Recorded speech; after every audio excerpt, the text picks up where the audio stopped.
Hey guys, today we're going to be talking about the plan for this 1956 Chrysler Windsor Newport. Newport was given to the cars with the 4-door hardtop option.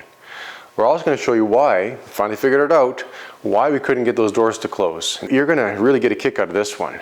Today we're going to be taking this car and stripping it down to its bare skeleton. But before we go ahead and start disassembling, I want to pull the plugs out, do a compression test on all the cylinders and see what they come up to. If it's decent, then we'll take and dump the oil, change the oil. If it's not, then we might be on the lookout for a donor engine. We'll see. I'd like to keep this car kind of looking period correct, and that brings me to the plan and what we're going to be doing with this. Imagine it's 1955 and Chrysler was just getting into the racing scene. They developed a Hemi, semi-Hemi in this case, and they wanted to get as much out of it, as much muscle out of it as possible without slapping on a bunch of performance parts. So they have to turn to the body and reproportion things in such a way that they reduce the weight of it. We still want this car to resemble a 1956 Chrysler. We can look at some significant weight savings just in these brackets. We can make them smaller, make the front bumper smaller, maybe flip it over, we'll see. There aren't going to be too many changes in the front, except for the grille. We're going to give this kind of a 300 tribute style grille. When it comes to the back, we're going to make some really big changes. We're going to take about 8 inches out of here. We're going to take about 11, maybe 12 inches out from behind the rear wheels. These fins, we're going to take and remove them, slide them ahead on the body to maintain the fin, because as soon as you delete the fin, it's not going to look like a 56 Chrysler anymore. And then we're going to take the wheelbase and shorten it by about 7 inches. So that's about 26, 27 inches shorter than stock. It'll be reproportioned to look like a muscle car, the beginnings of a muscle car. A concept of a muscle car that the factory developed in preparation for the muscle car wars in the 60s. Now, as for this roof, if we shorten the car up by the amount I'm talking about and we leave the roof alone, it's going to look really weird. The roof is going to look way up here. We have to lower this roof. See the space in here? It's about 1.5 inches. We're going to take and remove this space, drop the roof down. But we're not going to cut the front windshield. These windshields are like a dodo bird. They're impossible to find. If we try cutting it, especially with that little chip in the corner at the very top there, it looks like somebody tried to pull it out, you stand a chance of breaking it. It could break. You never know. It might get lucky and just cut away that whole top section and be okay. But I don't want to take that chance. We're going to lay it back, and that'll give it a more sporty appearance. You're sitting back here anyway. So we've changed the seats. You're not sitting on that big bouncy bench anymore. With the windshield a little lower, that's going to help us lower this roof. This back area has a very large span above the glass. It looks really strange, especially when you get way back. It looks weird. So by lowering the roof, we're going to reblend these areas at a lower point. It'll minimize this crown back here. The back glass will be kept at the same angle. We'll just make our transition in this area of the roof. The trunk, because we're shortening this area up through here, we're going to shorten the trunk up a little bit as well.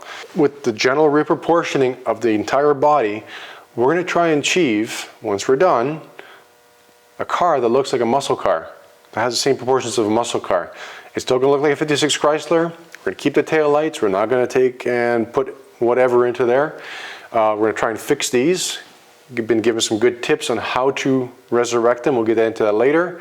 They haven't been broken, they just have some cracks in them. So fingers crossed we can get those fixed. And these doors. All this time I've been talking about the whole car, the overall shape of the car. I haven't said anything about these doors. Have you ever seen a 4-door muscle car?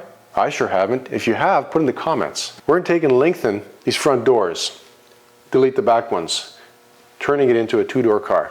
And then we'll create new glass to work with those doors and eliminate a lot of these moldings and clean all this up. This car has some really nice lines. It had the forward look, their advanced look as they coined it back in the day. But it also had some really awkward proportions. So hopefully after all these changes, we're going to have a pretty sweet looking car. For those of you who said restore the car, yeah, all the panels are there, but you're going to spend so much time and money restoring this into a car that's really not worth that much at the end of the day.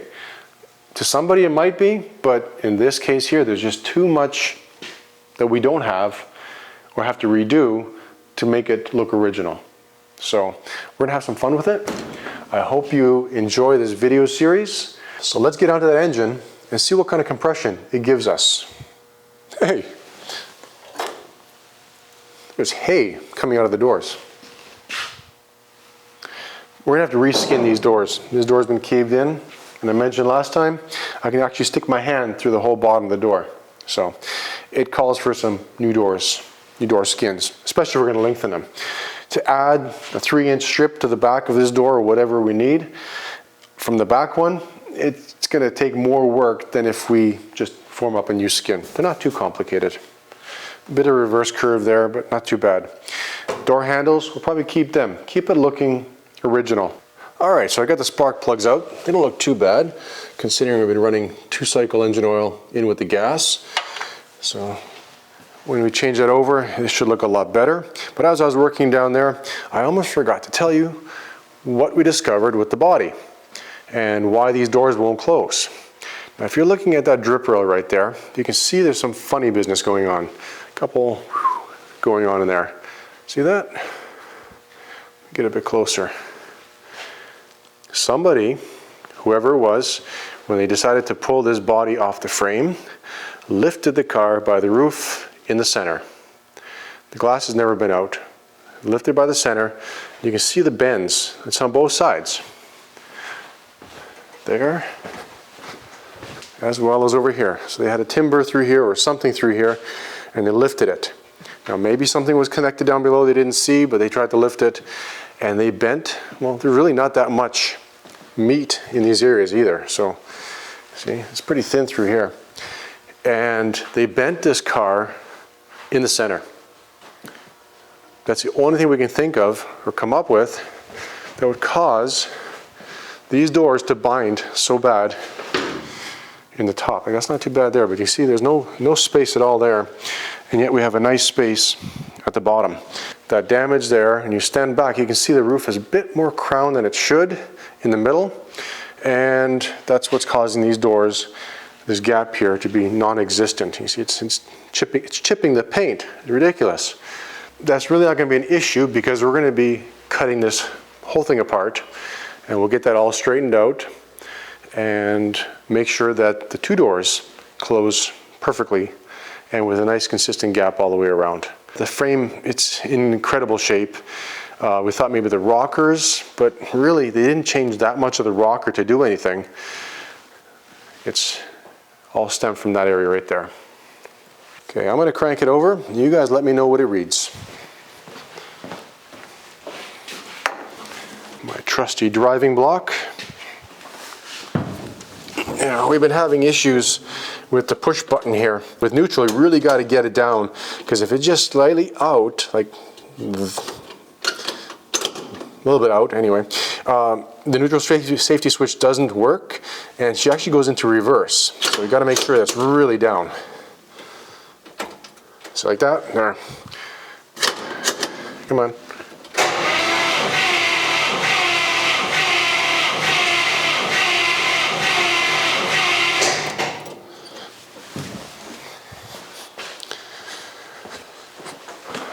What did it show? Say 130. It's not bad. Not great, but not bad. Okay, next one. I should write these down. Let's put that there. Diagnostics.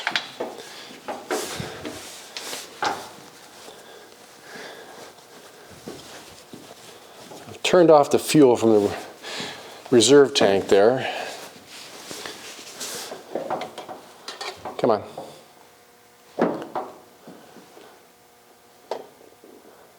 I want you guys to see that. Can you see that? Kind of. Okay.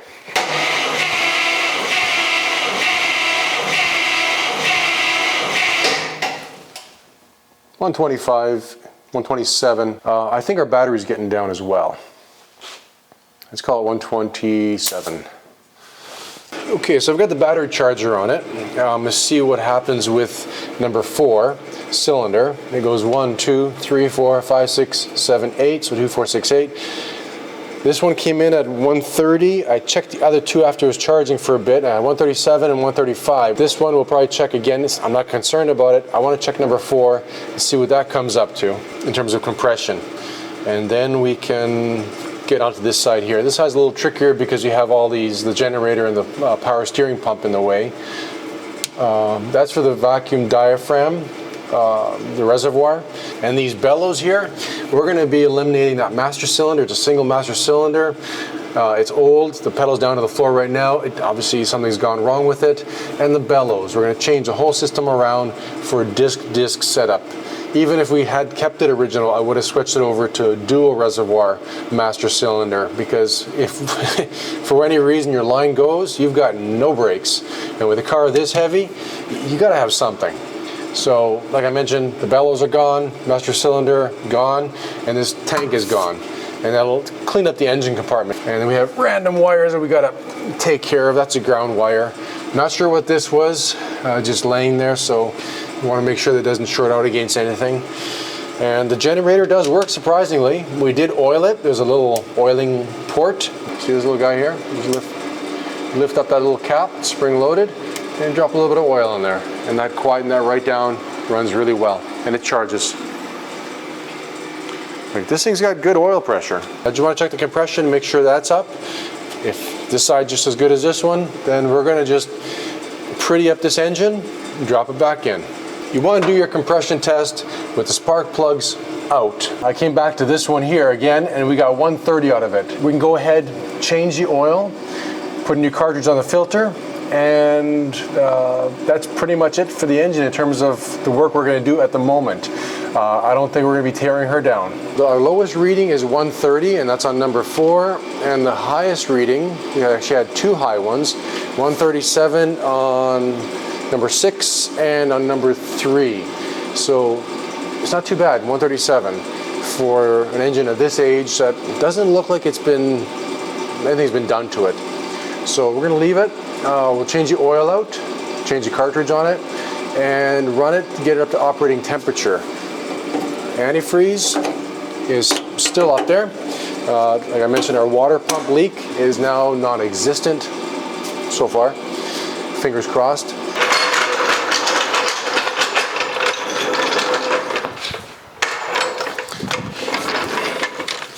So with the plugs back in, the plug wire's back on, we can, that's good, we can now jack her up, dump the oil, change the filter, and then run this car and get it up to a decent operating temperature. Might even put some normal gasoline in that little tank. I'm not about to find out what's in the fuel tank. I'll probably drop that later on and check it out inside, see if there's any crud or anything. Last thing I want to do is plug up that carburetor or the new filters we got.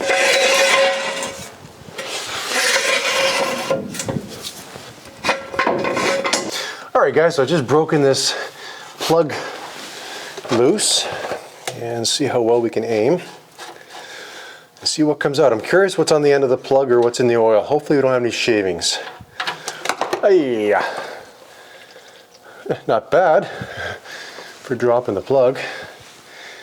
I hope we have enough room. I think it's 5 or 6 quarts. Where's that plug? Come on. There we are. In case I gotta plug the hole. No, I think we'll be fine. Okay. Be like the little Dutch boy with his finger stuck in the dam. Lots of room. All right. Now, not sure if the end of this plug is magnetic, but we'll take a look at it when we pull it out. And the other thing I gotta do is get that filter off. It's a cartridge style filter. It's not the typical spin-on style. Let's see what we have in here. So you can see, there's no filings or shavings on that plug. It's not magnetic, that's why. So we're gonna dip our hand into the oil and see how that feels. And hopefully I don't drop the camera in the oil. Oddly, this feels quite satisfying. I don't feel anything in the oil or anything in the bottom. And the oil still has some life left to it, although it is pretty black and it smells of gasoline. So the gentleman was probably trying to get it to fire with the wrong plugs and kept cranking and cranking, and then turned to fixing the carburetor, which, well, you saw how that turned out. Nope, we're good. I thought I felt something there, that's why I kind of made that mess, but there's nothing that's out of the ordinary, so I'm going to get this cleaned up and we'll get some fresh oil into the engine.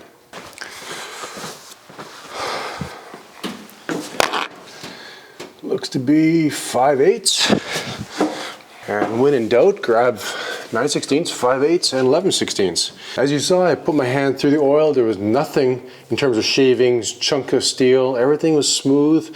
Everything was good in that sense. Next step is pull this filter off, see what's in the filter, see if it's doing its job.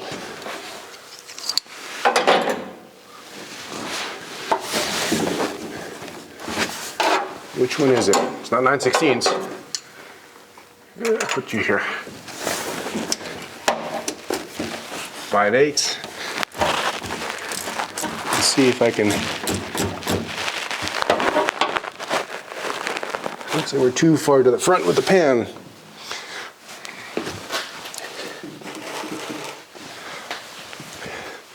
That'll probably miss the pan entirely. Gonna move our makeshift fuel line out of the way.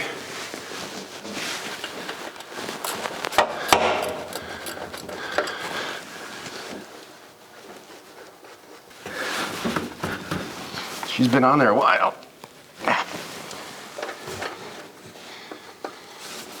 Let's tap it a little bit.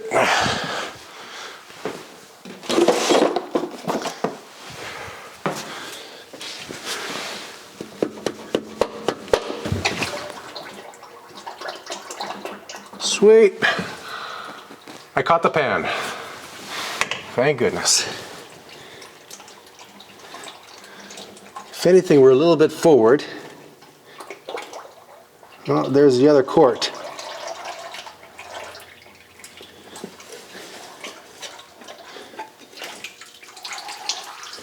See if we can flip this around, bring it out the top here. And there's our filter cartridge with the element. Check that out.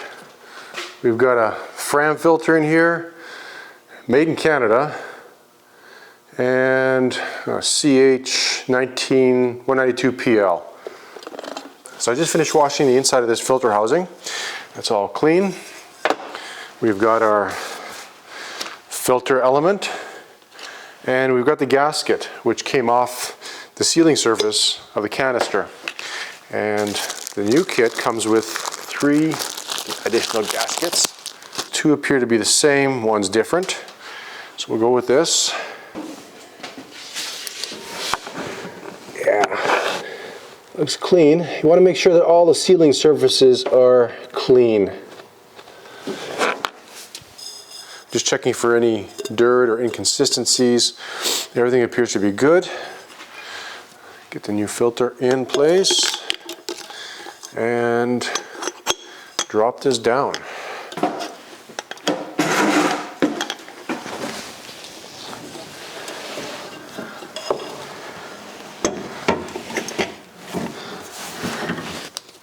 Okay, so plugs in, cartridge is on, gasket looks good.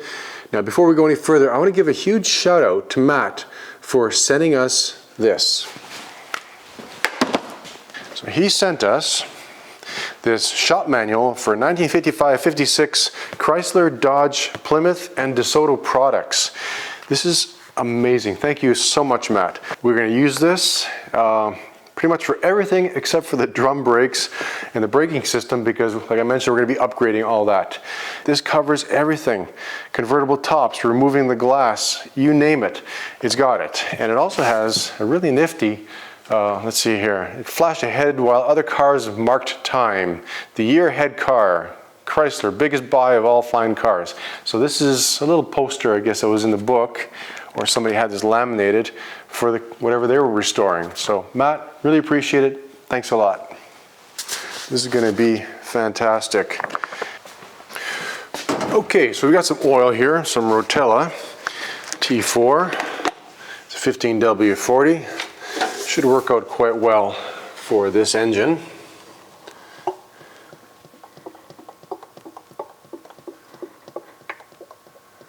Drink up, baby.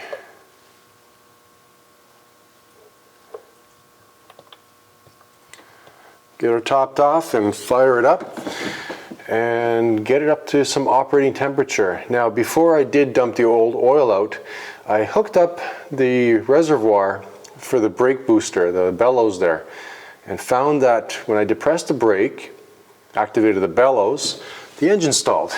So there's obviously something wrong with the bellows. It could be a tear, it could be a vacuum leak, and obviously the engine didn't like that. So we're going to disconnect it again, put the bolt back into that hose for the intake manifold there, so it's not sucking air, and run without it. The emergency brake works really well. So this takes 6 quarts,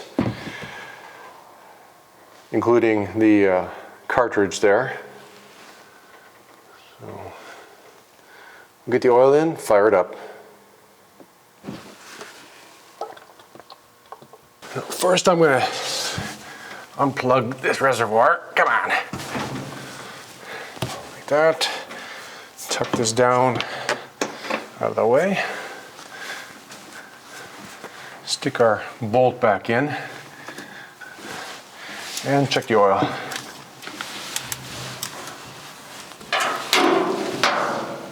Okay, we are sitting just over the full mark, which will come down as soon as we fire her up. Got to fill up the cartridge. What a place to stick a dipstick. Okay, so I just topped off our tank here with some regular gas.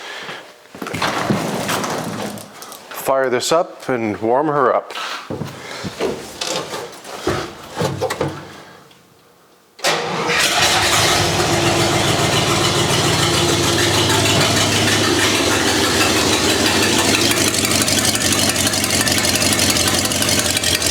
No leaks.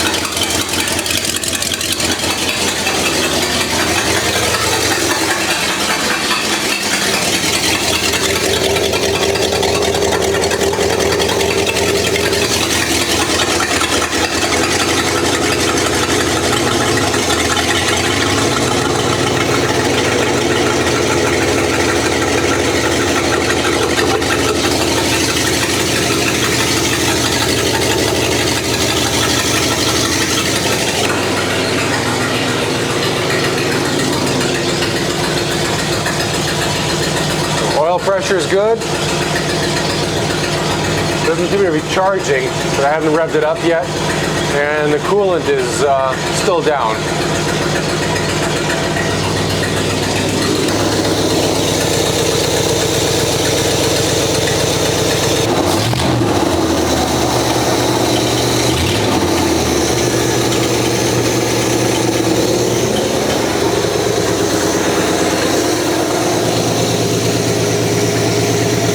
Smoke coming off the exhaust manifolds.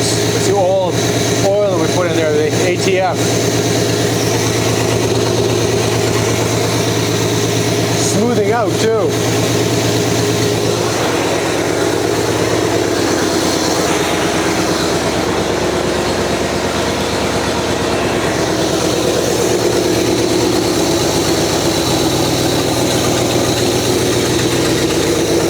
The idle's really nice.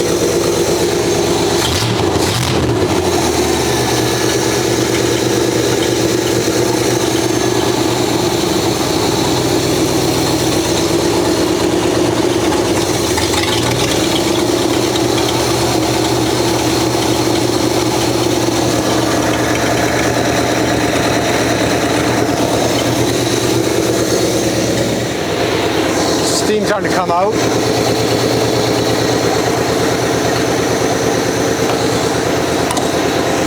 Check the temperature.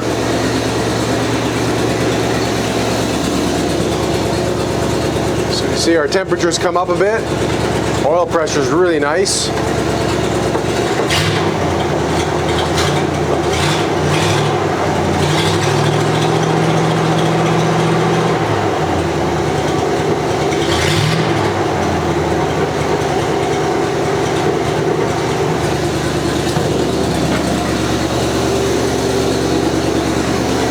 she is clearing up.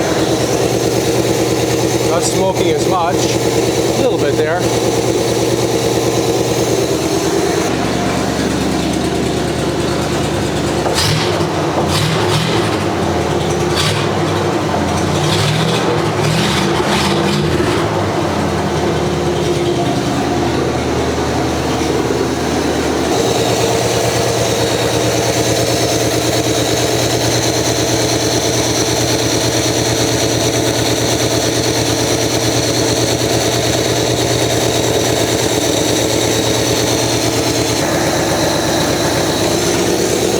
So the gas pedal isn't allowing the carburetor to return back, so it's idling a bit fast.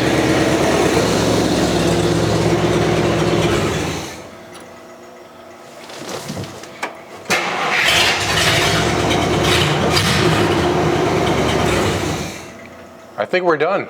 So before we get into pulling the hood and fenders and sheet metal off the body, we're gonna look at this windshield.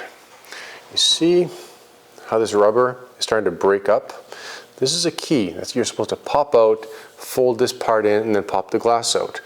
Well, the rubber is so hard that it's actually breaking up. Somebody's, I guess, tried to take it out and hasn't been very successful. You see it's a crack in here, and then if we go on the other side, things just get better. The seal is actually completely cracked, and you can see a little blister there. So the last thing we need is that to spread down through the glass, and then we have to either find another windshield, which is going to be a little bit tricky because I have looked and they're not readily available, and if they are, to ship them all the way here to Canada, it's pricey. We're going to take the front windshield and cut the seal out and then pop the glass out. We're not going to try taking the glass out. In the back, yeah, we'll get to those later. In the back, I've been kind of feeling the rubber, and it has some life left in it. You see, it hasn't broken. So if we warm it up a little bit, use a bit of soapy water, get it in there, we might stand the chance of getting that key to come out.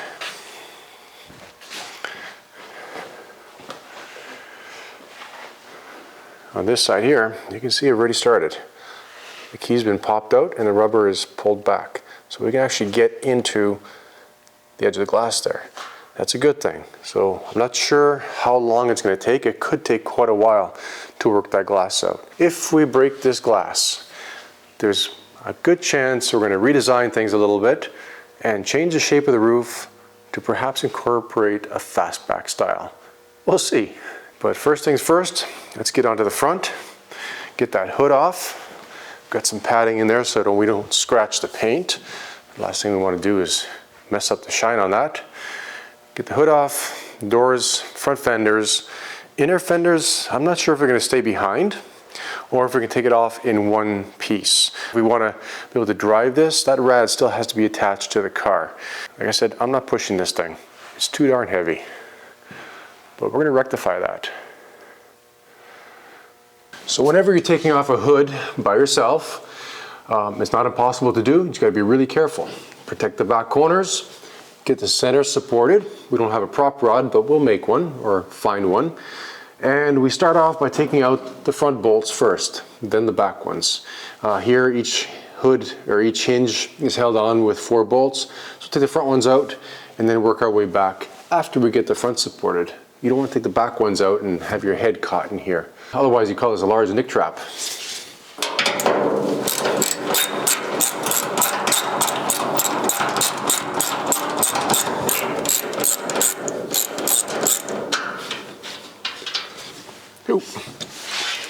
Now we can take and bag all these nuts and bolts and fasteners, or we can put them right back on to where they came from, and that way we're sure not to lose them.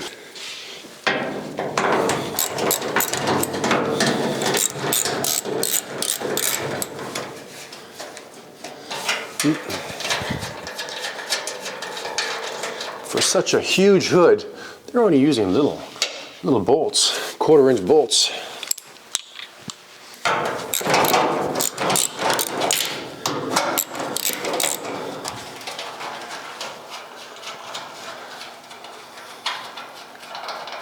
Just glancing around what I can use for a prop rod here.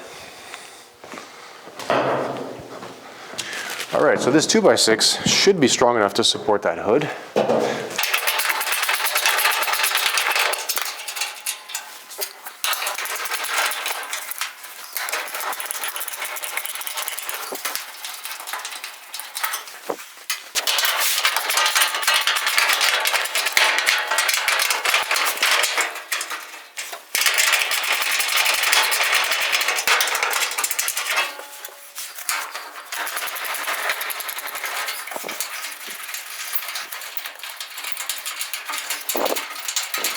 There we go.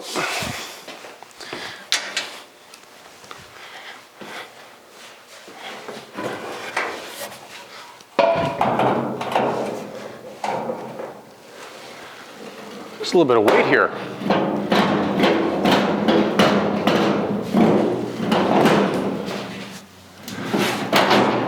That's not bad.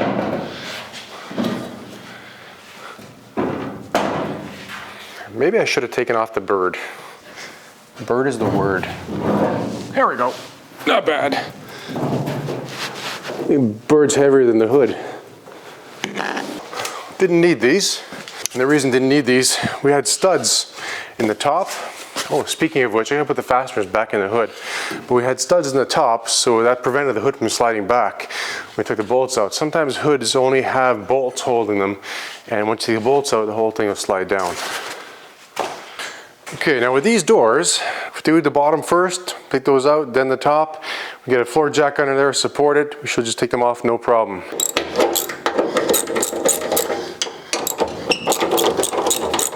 We're gonna have to redo these hinges. Pins are all worn out. Bushings, if they have them. Ooh. Now this is where you gotta hold your tongue straight.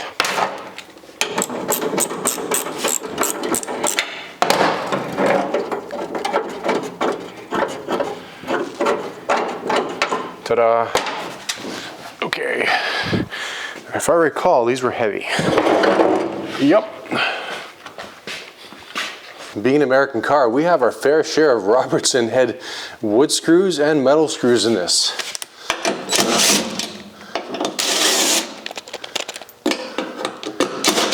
This is something we're not going to be keeping.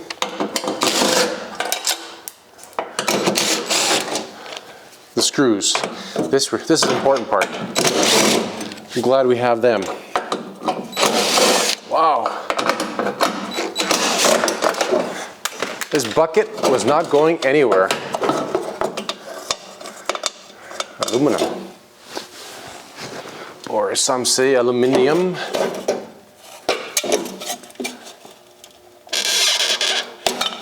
So we've got the aftermarket hood hold downs. Can use that somewhere later on.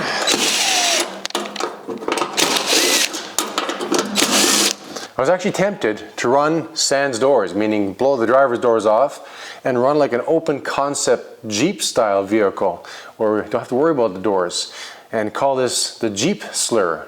Found a Jeep logo, put it together with the Slur logo we found in the trunk, and smack that on the car.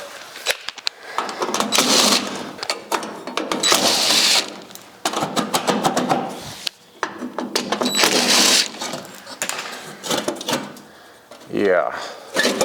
These have seen way better days.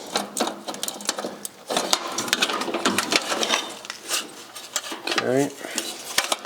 We're gonna have to get new plugs. This is just antiquated. I'm gonna see what's involved in separating all this stuff here.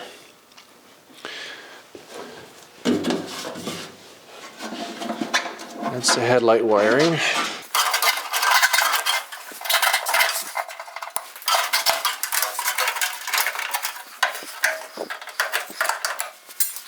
If this was a restoration, I wouldn't be cutting any of this. We'd be saving this, but because the wire is so brittle, everything's cracking, the insulation's cracking off, I'm just going to rewire the car from scratch. It's not too complicated. I will leave all this together though, because it'd be nice to have this little distribution bar back in place.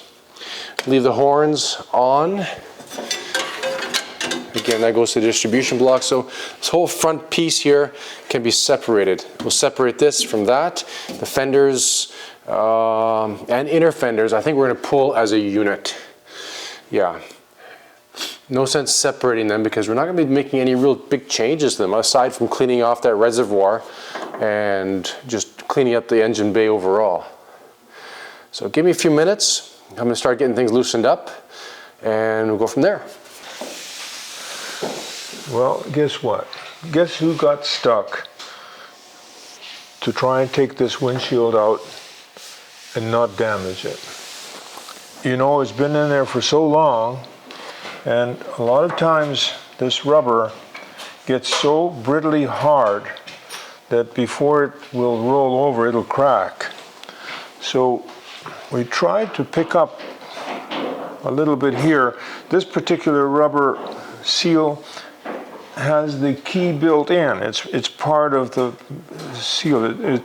Sometimes the key comes out as a separate strip, but in this case the key is built in. So what I'd like to do is use a little bit of soapy water and kind of help it along, give it that little bit of slipperiness. And what I'm going to try and do is open up the rubber all the way around and make sure that it's free of the glass so that we can see right into the back end of the glass. And at the same time we'll get more of that soapy water in behind. So anyway, here it goes.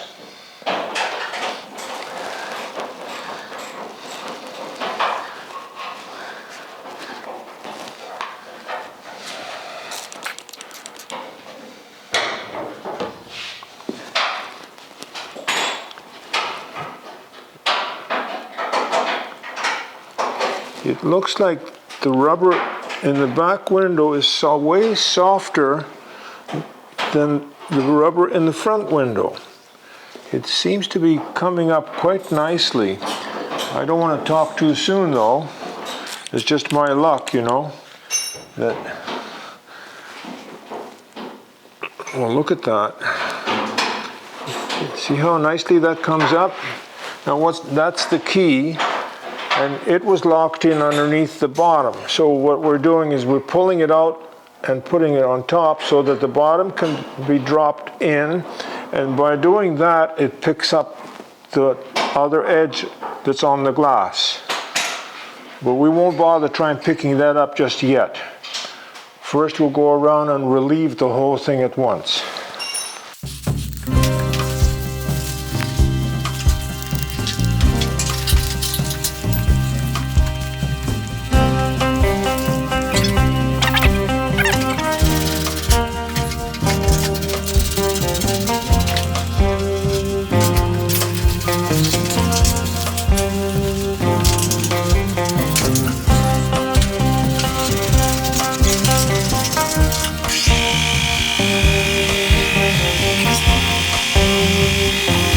What I'm doing now is I'm actually peeling the rubber away from the glass.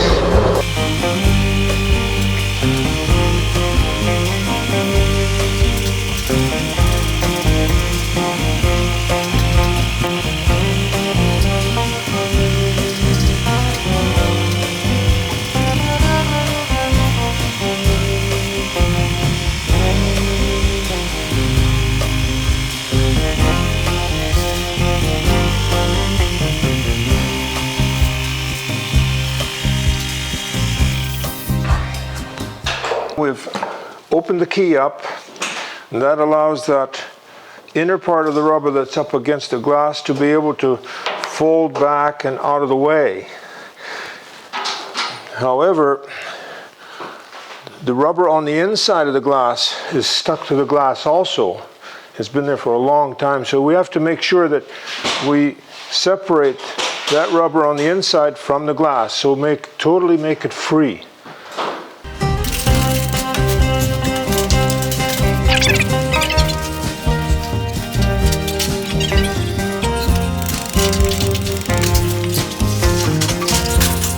This is where we need to 2 people. Uh-oh. It has to be a constant, steady, gentle pressure.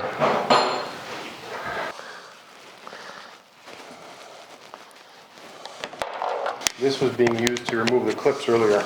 The silicone them in place.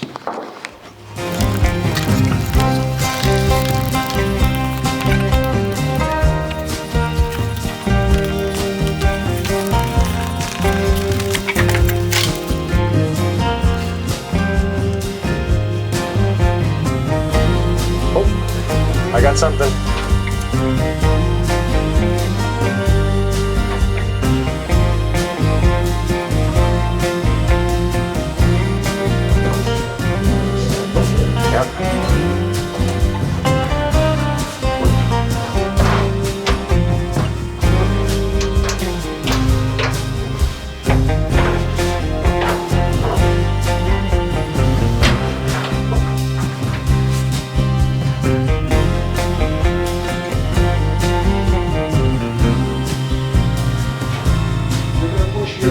Yeah.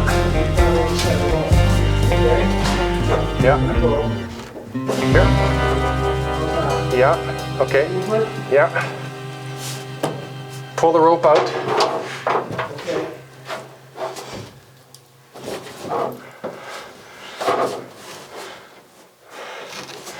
That's it. That's it.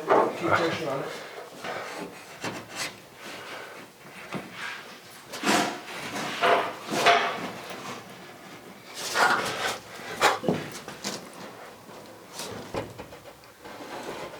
There it goes.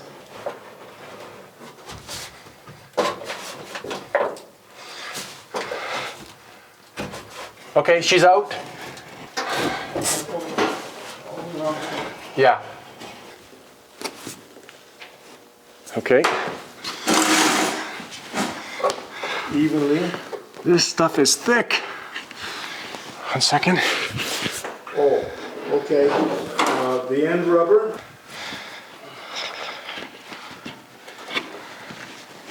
Okay.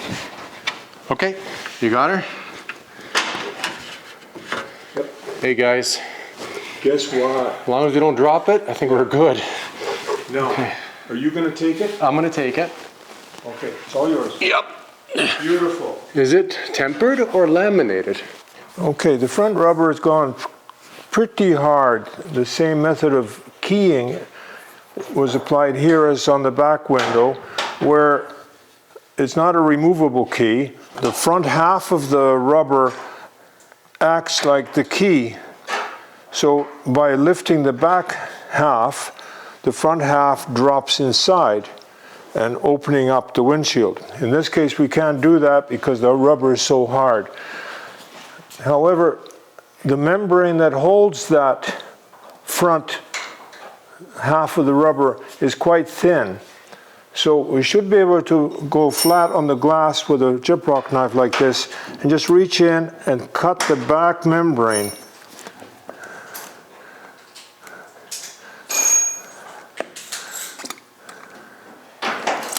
Something like that. And I'm going to double check, make sure that that works.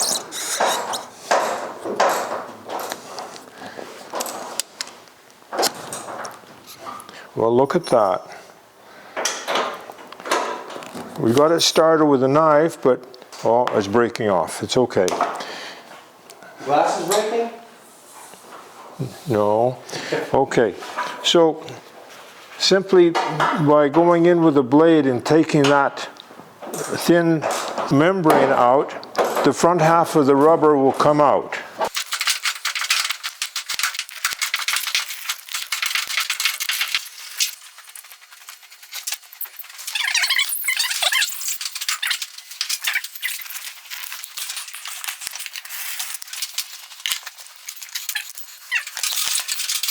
Well, we got the bottom all cut clear.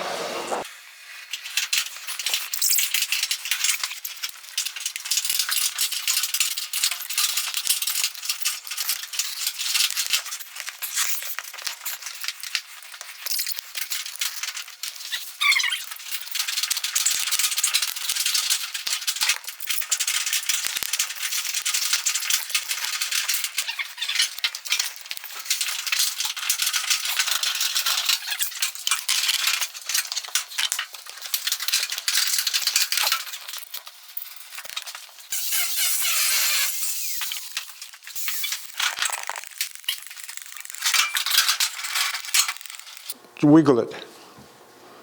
Oh yeah. There it goes. Yeah. They're out. You okay? Yeah. I see the bubbles and I think it's a run. Okay. Holy! This one's heavier. It's a little bit bigger. And it's laminated.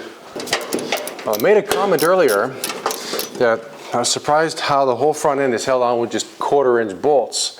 But there's about a dozen of them per side in this front headlight area that you have to undo. From the inner fender, from between the fender and the fascia, from the fascia to the fender, it's just, they're everywhere. But I think we're almost there. There are 3 at the back, 1 at the top I haven't undone yet. It's holding it up in the back there. The rad has been undone. It's kind of settled down and resting on the cross member at the front. We will have to space it up so that the fan doesn't hit. And I think we're down to the last 1/4-inch bolt. We'll see. We'll get that rad elevated. Stay.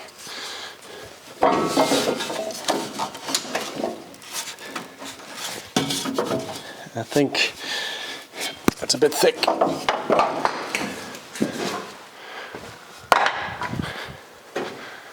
I hear the front end moving. Hopefully it stays in place until we can get a spacer installed. Not too worried about the rad moving front to back. It's up and down. Ah, perfect. We gotta make sure there's plenty of clearance around the fan blade. I don't want to bend the blades. Let's take out the temporary holder here. Okay. Yeah. Okay, the rad is free. The front is not. What the heck? It's on there, but good. Need this. Ah, 1 more bolt. That's what I said half an hour ago.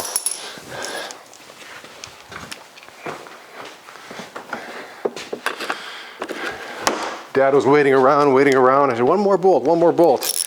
We're still going.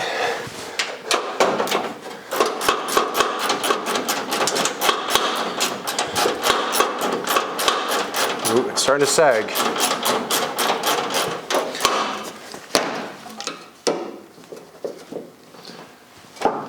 Now, there's one thing I'd like to do before we take this apart.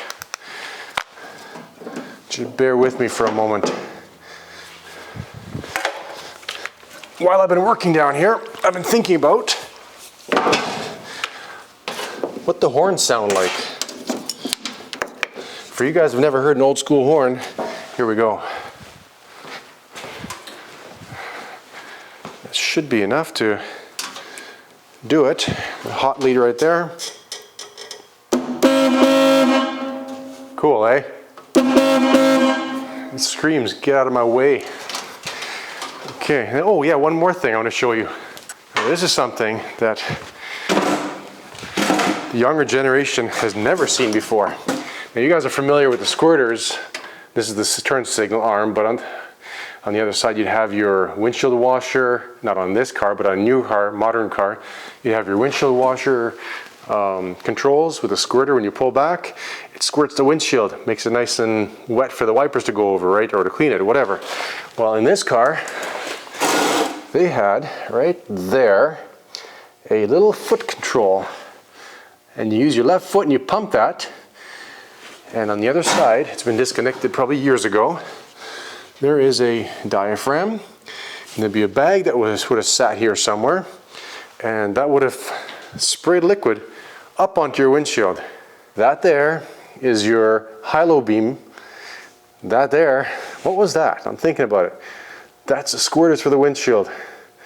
Too wild. I know the caddies, 53 caddy, 51 caddy, they had a button on the floor for the Wunderbar radio. Well, this radio is not a Wunderbar radio in the sense that if you push that button, it would find the next strongest station on the Wunderbar radio. This is just a plain Jane. Nothing fancy about this radio. It does go on. We played with it earlier. The battery is connected. Let's try it. I might not be able to see it. Come on. Light. Oh, there you go. See? You can kind of see, get a little bit brighter. And it's humming. The vacuum tubes are warming up. So it's not like the cars of today where you turn on your radio and the music's instantaneously there. You turn this one on, wait for the vacuum tubes to warm up, and then you get your tunes. Nice mellow AM band songs. Hank Williams and Marty Robbins. Let's keep going on the front end. And hopefully we can get this all apart before the battery dies. All right, in the camera. Speaking of batteries, we won't need this right now. It's kind of dangling in midair, but I wanted to hear the horns. We are going to keep them. They're just too different not to keep. It's like a foghorn. Okay. Let's see if the whole front is loose first before I go taking that bolt out. What is holding all this? There's more washers falling out. Right now I'm just keeping a pile of bolts. I lost my light. Do you guys see where I put it? I stuck it somewhere. This is half the battle. Here we are.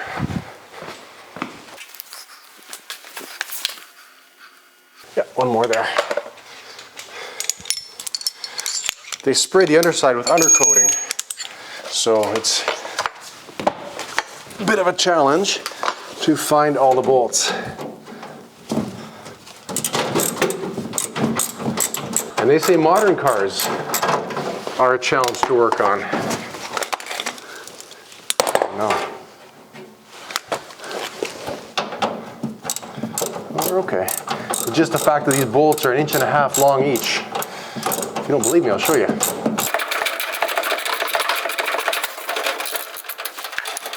And they're all fine thread, so it takes forever to get them out. Quality American workmanship. Okay, 1.25 inches long. See that?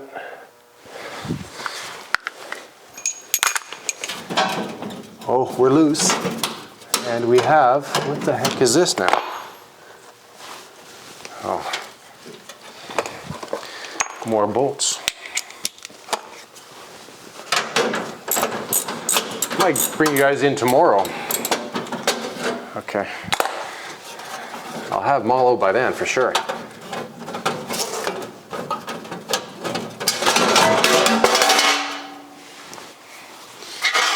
Inner splash guard.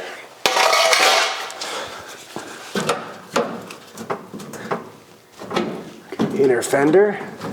It appears to be loose. The front is holding it there. Okay, let's undo the back and see where that takes us.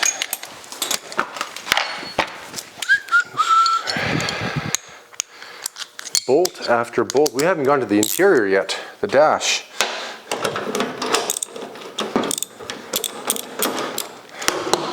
I'm really happy the glass all came out without getting busted. Yeah, and before we go pulling this off, I need to take off the wiring off the inner fender.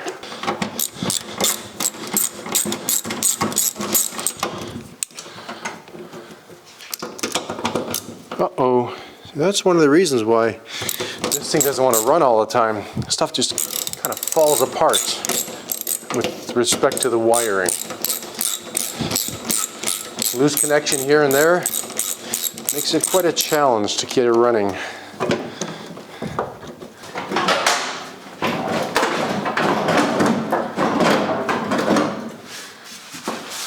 feels like something is really holding it. We can clip these wires. One more, one more there.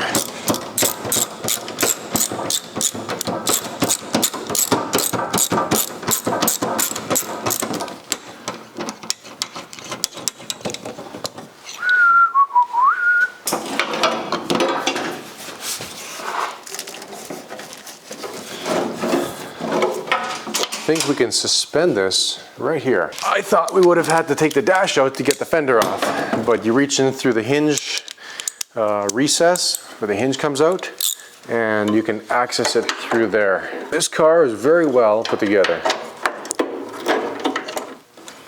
Doesn't feel right.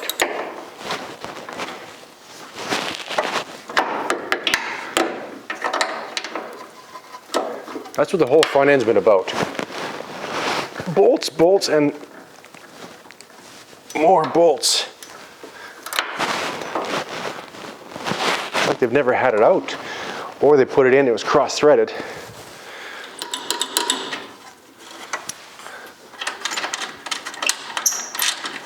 All right, we got it out. That's an original fine thread bolt that somebody put cuts into the end, I don't know if you guys can see that, to kind of help tap it, because you probably didn't have a tap. And you can see the threads are all bummed up on it. So this is garbage. We're going to keep it because it'll remind me about that area, but we will have to fix that. Oh, okay.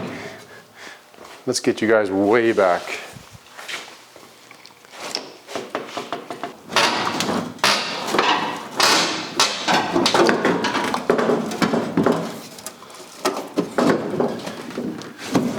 Got cables holding it. There's something down here. And something here. And we have, oh geez, more cables. Oh, there we go. It's not too bad for weight.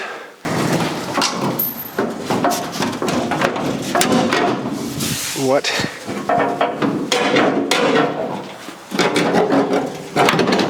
We got her.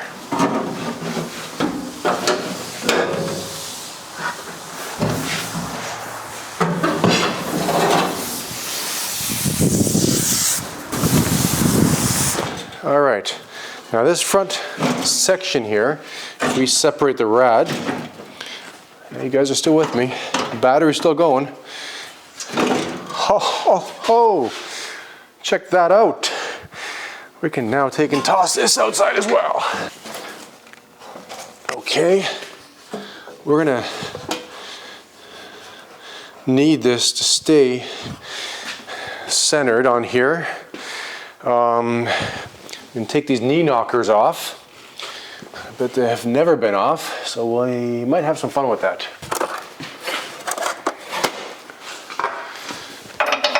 Oh, look at that, first shot. What's this side? 13/16. Wow, look at that. Everything is fine thread. Fine thread for a fine car. Actually, we'll put these back in the brackets.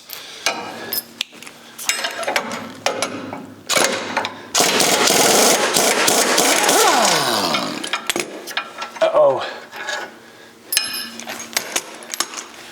You might have an issue with the rad. Oh. Right there.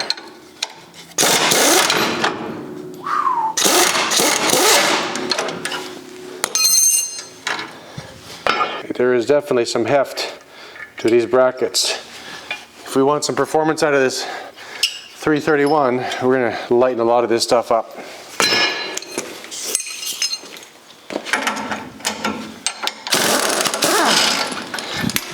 Yeah, we can do a lot of stuff to this engine if we wanted to, but it's always fun to play with what you have too.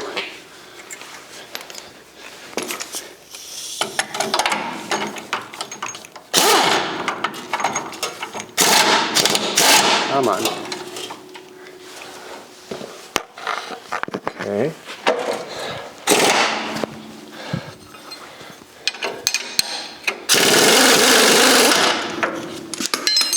Insane. Uh-oh. Come back.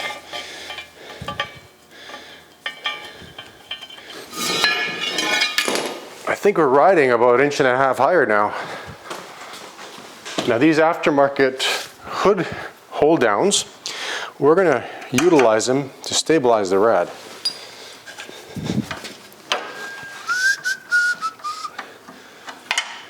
Don't want to pull it that way. They're a bit long. What do we do? Zip ties won't help. Right through here.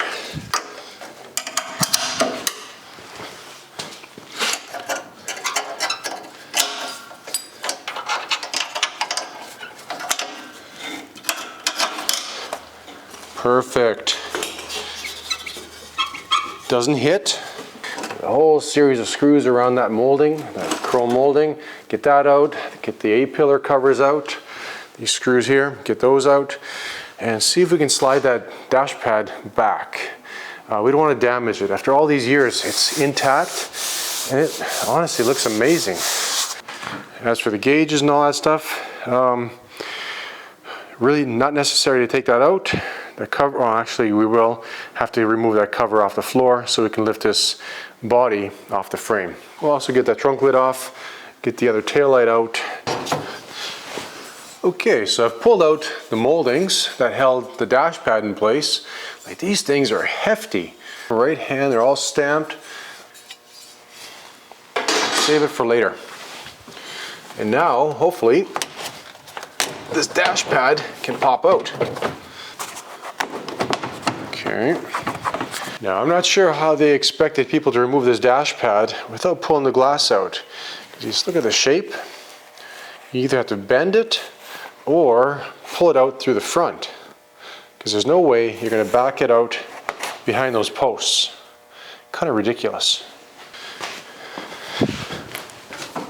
And if I can't get it from the inside, we will do it from the outside. Yeah, no, it ain't gonna happen. That's how it goes out. This is all original. You can see the original color there. It has faded a bit. We might re-dye it, we'll see, or re-wrap it. It's just a shame to lose it or to change it because it's in such great shape. Look at that, wow. So there's the original color. You got this darker gray blue look, then you've got this really pretty, like a turquoise. Now, I don't think we're going to be taking and pulling out any more of the dash. It's not necessary at the moment. I want to keep everything intact so that we can move the car around. Later on, when we go to pull the body off the frame, I think at that point I'll pull this dash apart a little more so. What I am going to do is I can pull out this patch so that we can lift this car off, drop the column, and lift the body off the frame. We probably will have to disconnect the steering and just slide the whole thing off. Okay, so I've got the interior stripped out even more, including the harness, which really not much there in terms of wiring. A couple wires for the dome lights, tail lights, and fuel level gauge. That's it. And down and through here, we pulled out the cover panel so that later on we can unbolt our column. And back here, we've got the back all torn apart. Those are the windows from the passenger side doors. That's all we have left. The motors and whatever, but no actual door shells. So we will have to create a passenger side door. It's gonna be fun. Tail lights pulled out. We're gonna run with the same style of tail light. Just fix them up, make them look pretty again. And that's it. So let's get this car moved out and do a bit of a cleanup in here. Since it is nighttime already, we've got our full headlighting system set up.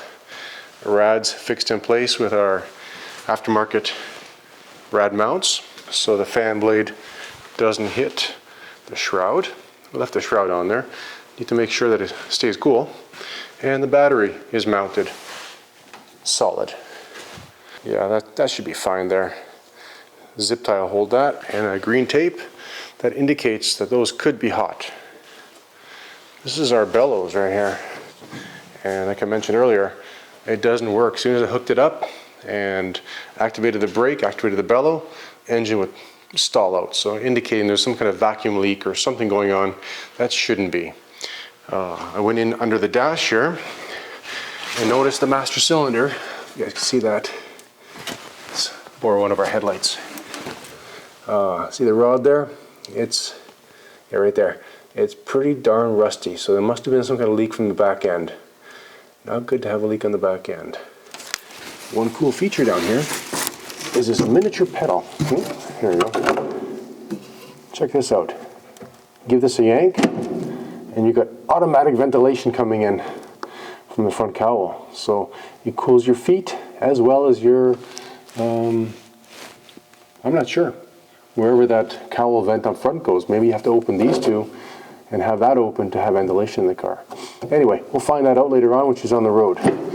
Right now, we're going to move her out of the shop here and next door and put her away for now. Alright guys, thanks a lot for watching. Next step is take this body, separate it from the chassis, get the chassis on the frame table so we can shorten things up. Then once the chassis is dialed in, we'll take the body, shorten things up accordingly, do some cutting and pasting, moving things around so that we can create something that looks like a precursor to the 60s muscle car phenomenon. If you enjoyed this episode, hit the like button. If you're new to our channel, please hit subscribe. It helps us out a lot. Thanks a lot for watching again. And if you have any comments, anything whatsoever, drop them down below. I read everybody's comments. Take care. And now let's go full on hillbilly and get this car moved next door.